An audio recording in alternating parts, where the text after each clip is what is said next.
আসসালামু আলাইকুম, সবাই কেমন আছেন? আলহামদুলিল্লাহ আমি ভালো আছি।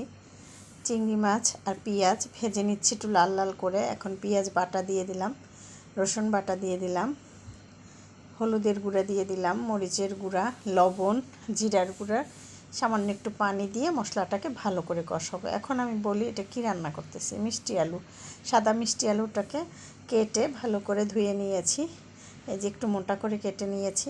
মিষ্টি আলু চিংড়ি মাছ দিয়ে রান্না করব। এটা আমার হাজব্যান্ডের পছন্দ, এজন্য সে এনেছে। তার ডায়াবেটিক্স, তারপরেও মিষ্টি আলুটা খেতে তার ভাল লাগে।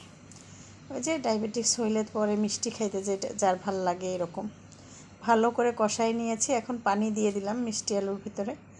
এখন ফুটে ওঠা পর্যন্ত অপেক্ষা করব, তারপরে কাঁচামরিচ দিয়ে দেবো। এই যে আমার মিষ্টি আলু বসানো হয়ে গেছে, একটু ঢেকে দিচ্ছি সেদ্ধ হওয়ার জন্য। এখন উঠানোর আগে আগে একটু কাঁচামরিচ দিয়ে দিলাম। আর ঝোলটা একদম শুকনা করব না, তাহলে একদম আলুটা তো ঝোল টেনে নেবে, যেন একটু ঝোল ঝোল রেখেছি।